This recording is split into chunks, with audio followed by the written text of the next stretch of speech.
Her stepdad said, "It's our little secret." But when she told the teacher, it didn't just expose him. It set off a chain reaction that would destroy everything he built and reveal a truth even her mother was terrified to face. Ellie Morgan sat at the back of the classroom, chin in her hand, pretending to read from her math book. But her eyes were elsewhere, on the clock, on the windows, on the shadows creeping across the floor. Outside, snow tapped lightly against the glass. Inside, the air felt too warm, too close. She hadn't spoken much in weeks, 12 years old, quiet, sharp-eyed, and too observant for her age. Ellie had always preferred facts over feelings. But lately, facts weren't helping. The fact was, something was wrong at home. Very wrong. And the worst part? No one seemed to notice. Not her mother. Not the neighbors. Not even her best friend. But Mrs. Jenner was watching. Her teacher, tall and composed with kind eyes behind square glasses, had seen the change. How Ellie's gaze dropped when someone spoke her name. How she flinched at sudden noises. How her hands shook when she thought no one was looking. Mrs. Jenner noticed everything. After class, as the other kids stormed out for recess, Ellie lingered behind. "Ellie," Mrs. Jenner said gently, walking to her desk. "You okay?" Ellie nodded quickly. "Yeah, just tired?" Mrs. Jenner didn't push, not yet. But she made a note in the back of her planner. It had started 6 weeks earlier. Her mom, Michelle, had married Rick. Rick was loud, the kind of man who filled every room he entered. At first, he seemed like a rescue, always fixing things, complimenting Michelle, telling Ellie she had a good head on her shoulders. But it didn't take long for the cracks to show. He installed locks on doors that never had them, took Ellie's phone at night for her safety, watched everything she did online, even when she was doing homework. He told her friends weren't a priority, that they were distractions. "We have rules in this house now," he said one night, tapping the table with a knuckle. "Not secrets. Rules, except there were secrets." Like when he made her sit at the kitchen table for hours, reciting lines from a behavior chart he printed off the internet. If she missed one, he made her start over. Or when he unplugged her alarm clock, then screamed at her for being late to breakfast. Or when he made her stare at herself in the mirror for 5 minutes straight after talking back. None of it left marks. None of it screamed for help. But it carved into her just the same. Then one afternoon, when Michelle was at work and Ellie came home late from tutoring, Rick was waiting in the hallway. "You tell your mom, and it's just drama," he said with a cold smile. "You and me, we understand each other better. This is our little secret." His voice was calm. He even winked. But something about the way he said it made Ellie's skin crawl. She didn't tell her mom. She tried. Twice. But Michelle waved it off. "Rick's just strict," she said, pouring coffee before work. "He's old school. It's good for you.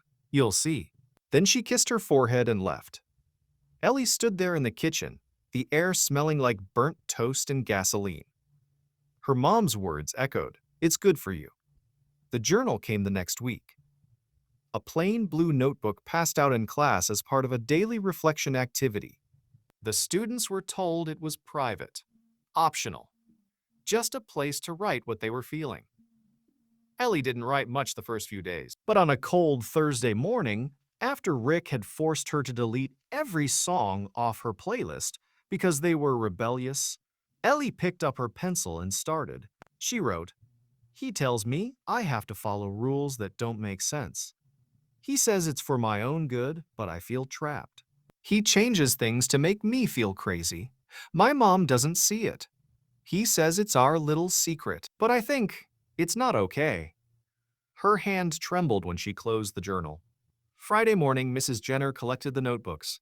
Ellie hesitated, but added hers to the stack. That night, Rick was in the living room, blaring the TV. Ellie sat at the dining table, pretending to do homework. Her mother was out late. Rick leaned into the hallway and said, "Don't forget what we talked about. Some things are just between us." She nodded without turning around. The next Monday, as the final bell rang, Mrs. Jenner closed her classroom door quietly and walked to Ellie's desk. "Can I talk to you for a moment?" Ellie's heart froze. Mrs. Jenner crouched beside her. "I read your journal entry, and I need to tell you something important." Ellie looked up, barely breathing. "You're not crazy," Mrs. Jenner said. "And what he's doing, it's not okay. You don't have to keep this secret anymore?" Ellie stared at her, eyes wide. Then someone knocked on the classroom door. Mrs. Jenner turned. A shadow stood in the hallway window, tall, broad-shouldered. "Rick." Mrs. Jenner's voice was calm but firm. "Ellie, go into the supply closet. Lock the door. Don't come out until I say." Ellie ran. The lock clicked just as the classroom door opened, and Rick stepped in. Rick stepped into the classroom with slow, deliberate ease. He smiled, that same unsettling calm he used at home, but Mrs. Jenner didn't smile back. "Afternoon," he said, glancing around the empty classroom. "I'm here to pick up Ellie." Mrs. Jenner kept herself between Rick and the back of the room. That wasn't the plan, Mr. Carter. School ends at 3, and Ellie's listed to ride the bus. "Michelle texted me," he replied coolly, sliding his hands into his coat pockets. "Last-minute change?" "No message was sent to the office," she said. I checked. A flicker of something passed behind Rick's eyes. Annoyance, maybe, but it vanished as quickly as it came. You know how moms can forget stuff. Mrs. Jenner stepped closer to the door and casually rested her hand on the knob. "We take custody very seriously here. Until I speak to the main office or Michelle directly, Ellie's staying here." Rick raised an eyebrow, his mouth twitching into something too forced to be a smile. "You're making this into a thing?" She didn't flinch. "Maybe it is a thing?" A tense silence stretched between them. Rick's voice dipped. "Do you read her journal?" Mrs. Jenner didn't answer. Rick tilted his head, eyes scanning the room again. "She gets dramatic, makes things up. You think you're protecting her, but you're not. You're making it worse. She's not the one I'm worried about." His lips pressed into a thin line. Then he took a slow step backward. "You'll regret this." "Maybe," she said, "but not today." Rick turned on his heel and walked out without another word. As soon as the door shut, Mrs. Jenner turned the lock and exhaled. "Ellie," she called softly. "It's okay. He's gone." Ellie emerged from the supply closet pale and shaking. "He said my mom asked him to get me." "I know," Mrs. Jenner said gently, "but he lied." By 3:30, the school counselor, principal, and a district child welfare liaison were gathered in the office. Mrs. Jenner had made a full report, and Ellie was brought in to retell her version of events. How Rick had slowly isolated her, imposed punishments no one else saw, monitored her phone, manipulated her mother, and made her believe she was the problem. It wasn't physical abuse, but it was control. Constant, calculated, psychological. "He says, if I tell people, they won't believe me," Ellie said, "that he's just teaching me discipline, that I'm soft." The counselor leaned forward. "But you knew something was wrong." Ellie nodded slowly. "That takes strength." That evening, a Child Protective Services agent met with Ellie and arranged for a temporary placement until further notice. She would not be returning home. Michelle's reaction came the next morning in the form of a storm. She burst into the school office in a flurry of motion, demanding answers, shouting that Ellie was being brainwashed by people who don't know our family. Mrs. Jenner and the school counselor stood firm. "Your husband is emotionally abusive," Mrs. Jenner said. "You may not see it yet, but your daughter has," Michelle's voice cracked. "She's just a kid. She's being dramatic. Rick's trying to help her grow up." "Grow up or disappear?" the counselor asked quietly. Michelle faltered. "She's in a safe place now," Mrs. Jenner added. "That's what matters." Ellie spent her first night in a new house. Donna's again, the foster mom she met during a short placement months before.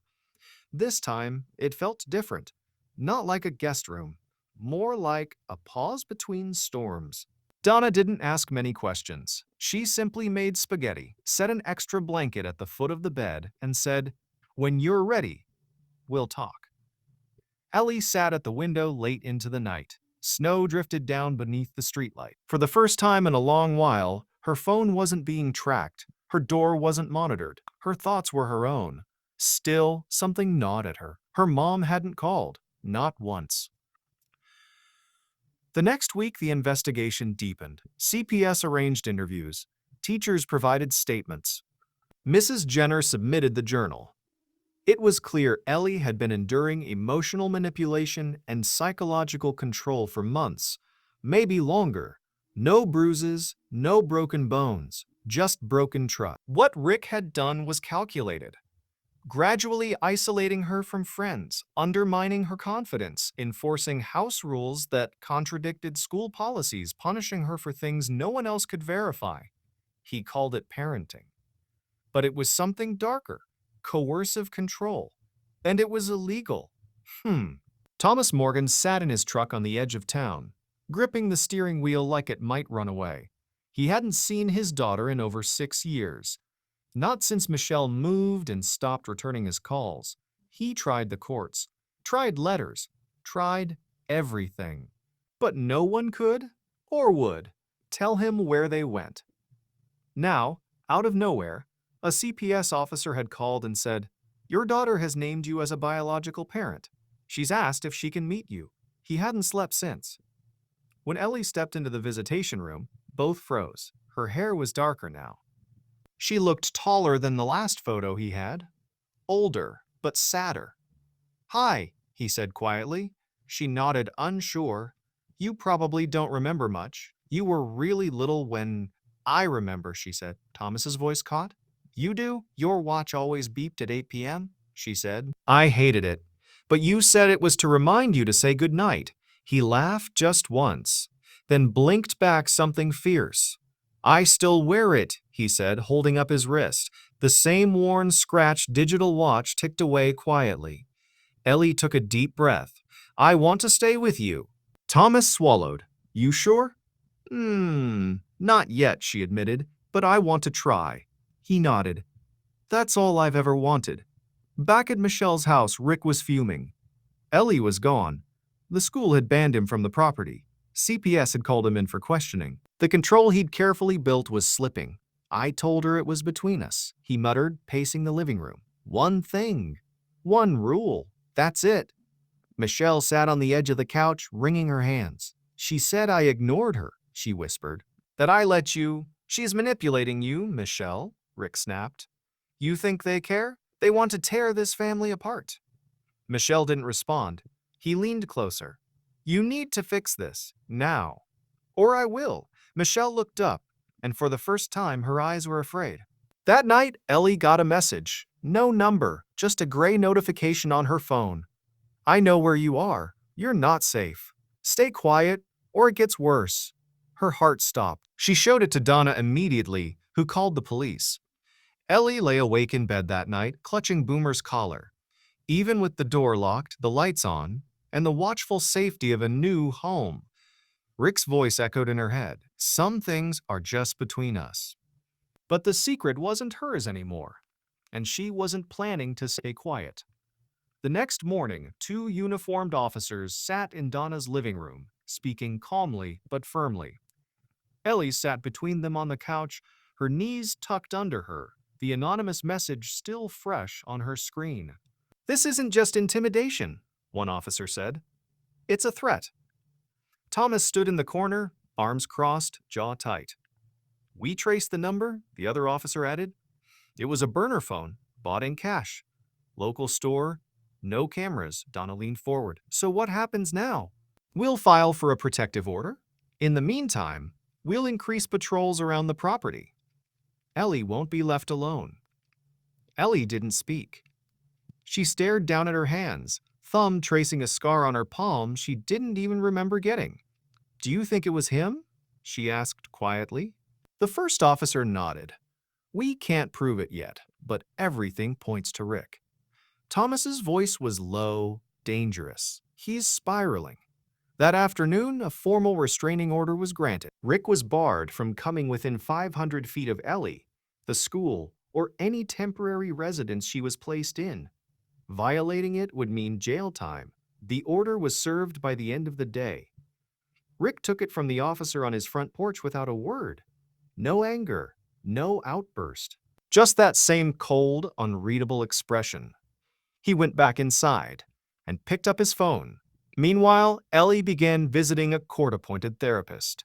At first, she sat stiffly in the corner of the office, arms crossed, eyes on the floor. "You don't have to talk about anything you're not ready for," the therapist said gently.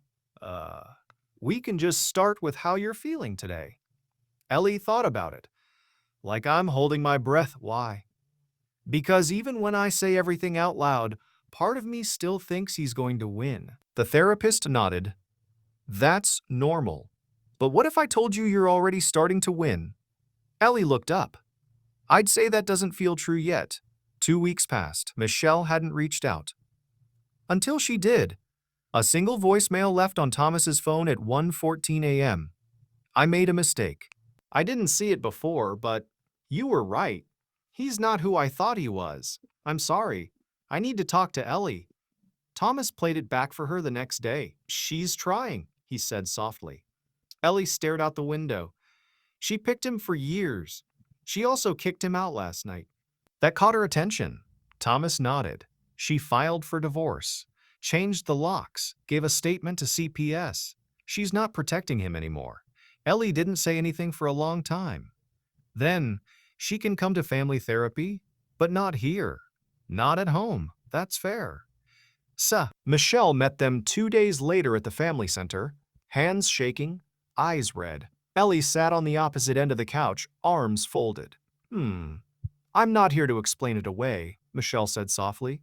"Just to tell you I was wrong." Ellie didn't answer. Michelle continued. "I let someone come into our house and convince me you were the problem. I didn't see what he was doing until it was too late." "It wasn't too late," Ellie said. "But it almost was," Michelle nodded. "I believe you now, about everything." Ellie looked at her for a long time, trying to see the mom she remembered. The one who used to braid her hair on field trip days and sing off-key in the kitchen. "She said I was dramatic," Ellie said. Not to Michelle, but to the therapist. "Because I didn't want to follow his weird rules. Because I wanted to listen to music. Because I said no to sitting in the kitchen for hours doing reflection time." Michelle's lip trembled. "I wanted to believe he was helping you. That I'd finally found someone who could, hold things together." "You picked him," Ellie said. "I did," Michelle whispered, "but I'm not picking him anymore." The room went quiet. Then Ellie said, "One session at a time." That evening, Thomas took Ellie for pizza. They sat in a corner booth under yellow neon lights, sharing a booth and a root beer. He smiled. "You did good today." Ellie tore a napkin in half. "I didn't cry. Doesn't mean you weren't strong." She looked up at him. "I think I'm still angry? That's okay. And sad. Also okay. And I don't know if I can ever really forgive her." Thomas nodded. "That's your call. No rush." She looked out the window again. "Do you think he's done?" Thomas paused. "I think he's out of moves, and I think the more you speak up, the less power he has." Ellie took a deep breath. For the first time, it didn't feel like she was holding it. But Rick had one move left. The next morning, the school received an email from an anonymous sender. It contained doctored screenshots, fake messages claiming Ellie had lied about everything, that she'd made it all up to get attention, that she hated her mom, that she wanted to live with her dad so badly she invented abuse. The principal called CPS. CPS called the DA office. The DA called the cybercrime unit. Within 48 hours, the truth came out. The messages were fabricated. The email was traced back to a private Wi-Fi network set up in an abandoned building 2 blocks from Rick's old garage. Enough was enough. With Michelle's formal testimony, Ellie's journal, Rick's breach of the protective order, and now a malicious attempt to falsify evidence, the DA filed charges. Harassment violation of a protective order, tampering with a witness, obstruction of a child protection case. Rick was arrested. Again. This time, he didn't smile, and Ellie, watching the news report from Donna's living room, didn't cry. She just leaned back in the chair and said, "Good." But that night, as she packed her bag for another therapy session, her phone lit up. One final message. No number. Just text. "You'll regret this." Secrets don't die. Ellie stared at it. For just a moment, fear tried to crawl back into her chest. Then she took a screenshot, forwarded it to the police, and turned the phone off. She looked at Thomas. "Ready?" he asked. She zipped her backpack. "Yeah, let's finish this." The courthouse hallway was cold, lined with dull gray walls and the buzz of low conversation. Ellie sat beside her attorney, Jonah Pratt, clutching her notebook like a lifeline. Her shoes barely touched the floor. She was dressed neat, her curls pulled back, but her fingers tapped nervously on her knee. Through the glass-paneled door, she could see him, Rick, in a brown prison-issued jumpsuit, cuffed, calm as ever. The room was silent, but even without sound, his presence made the air feel heavier. Jonah leaned down. "You don't have to testify today. The judge may accept your written statement and the recordings." Ellie looked up. "What if he lies?" "He probably will. Then I want to speak." Jonah gave her a long look, then nodded. "Okay." Inside the courtroom, the judge, a middle-aged woman with a voice like gravel and no patience for theatrics, called the case forward. Rick Carter was charged with 4 counts: violating a restraining order, criminal harassment of a minor, falsifying evidence, and witness intimidation. The prosecutor laid out everything: the journal, the psychological control, the fake screenshots, the threatening message traced to his location. Michelle gave a statement from the witness box. Her voice shook, but her words were steady. "I ignored the signs. I believed his version of reality over my daughter's. I let someone make me think parenting meant domination. I will carry that mistake forever, but I will not let him hurt her again." Then came Ellie. She took the stand in front of the courtroom, her feet not quite touching the floor from the witness chair. The bailiff asked her to state her name. She did. "Tell us why we're here, Ellie," the prosecutor said. Her voice was quiet. "Because I told someone the truth, and he couldn't control me anymore." The judge leaned in. "Take your time." Ellie opened her notebook. Inside was the page she had written 3 nights ago. She read, "He said it was our secret, that his rules were just discipline. But discipline doesn't make you afraid to speak, or lie to your friends, or stay silent even when you want to scream. He tracked my phone. He took my music. He punished me with silence, then told my mom I was unstable. When I tried to push back, he told me I was selfish, dramatic, that I would destroy the family. But what he was really afraid of was losing control, and now he has." When she finished, the room was still. Rick didn't look at her. She didn't care. The judge took only a short recess before returning with her ruling. "Miss Carter's behavior shows a clear pattern of psychological manipulation, intimidation, and calculated coercion against a minor. The court finds the state's case compelling and credible." She paused. "Bail is denied. Trial date is set. You will remain in custody." As Rick was led from the courtroom, he turned once, not to Ellie, to Michelle. But Michelle didn't look at him either. She reached for Ellie's hand, and Ellie let her. Outside the courthouse, Thomas was waiting with Donna. When Ellie stepped out into the sunlight, she didn't feel weightless. Not yet, but something inside her had shifted. "You did it," Thomas said. "No," Ellie replied. "We're doing it." In the weeks that followed, things slowly began to rebuild. Michelle entered therapy. Alone at first, then in joint sessions with Ellie. She took responsibility, not just for what happened, but for how long she didn't want to see it. She moved into a small apartment across town. No Rick, no excuses, just space for rebuilding trust, one hard conversation at a time. Thomas and Ellie started a new routine: Tuesday dinners, weekend hikes, movie marathons with Boomer on the couch. At school, Mrs. Jenner met with Ellie weekly, not as a teacher, but as someone who had once knelt beside her desk and said the words that changed everything. "You don't have to keep this secret anymore." One rainy afternoon, Ellie sat on the front steps of Donna's house, watching the cars pass. She held a letter in her hands, sealed, addressed, and ready. Inside, it simply read, "I'm not afraid of your secrets anymore, and I'm not yours to control." She dropped it in the mailbox, not for Rick, for herself, to mark the end. Then, weeks later, another letter arrived. Unexpected. It wasn't from Rick, or Michelle, or the school. It was from another girl, someone Ellie had never met. It read, "I saw your story. My stepdad does the same things, controls me, twists things, says I'm being dramatic. I didn't know it had a name. I thought I was crazy, but I showed my counselor. She believed me. I think you saved me. Thank you." Ellie folded the letter and sat back in her chair, rain tapping softly against the windows. "Did you get something good?" Thomas asked from the kitchen. Ellie looked up, eyes misty but bright. "Yeah," she said, "really good." But even as peace returned to her days, something darker stirred in the background. One morning, Jonah called. "Got news," he said. "Rick just changed lawyers. He's filed a motion to suppress your journal as evidence. Claims it was manipulated by school staff." Ellie's blood went cold. "What does that mean?" "It means he's still trying to rewrite the truth," Jonah said grimly. "Still playing the same game." Ellie clenched her fists. "Then I'll give them something he can't rewrite." She stood, grabbed her notebook, and opened to a new page.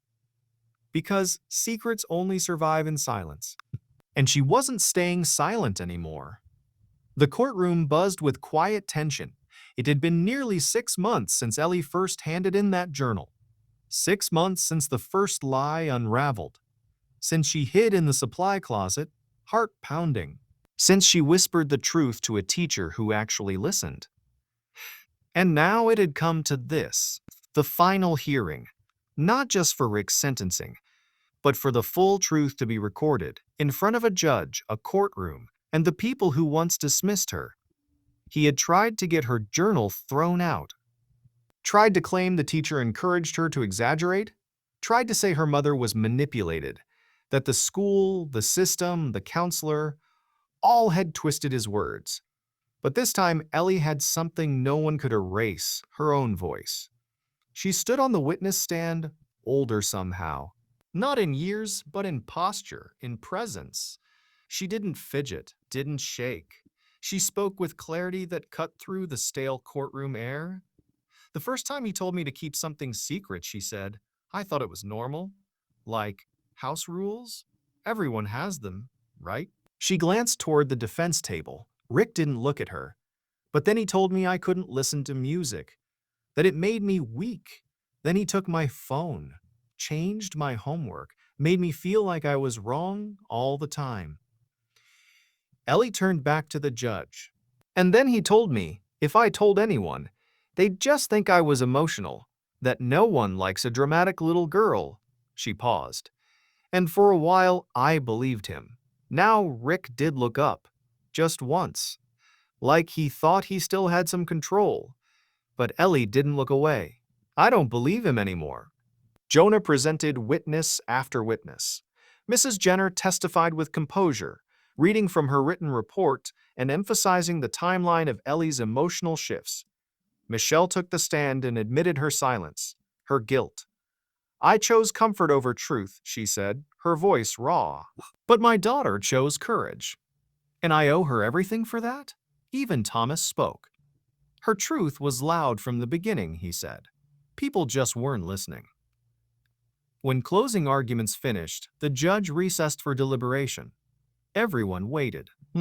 Ellie sat with her notebook on her lap, flipping the cover open and shut. Thomas beside her, Michelle a few seats away. Donna in the back row watching with quiet pride. Then the bailiff returned.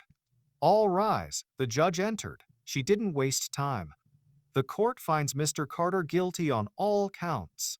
In addition to the restraining order violations, the court acknowledges a sustained pattern of coercive control, psychological manipulation of a minor, and obstruction of an active child protection investigation."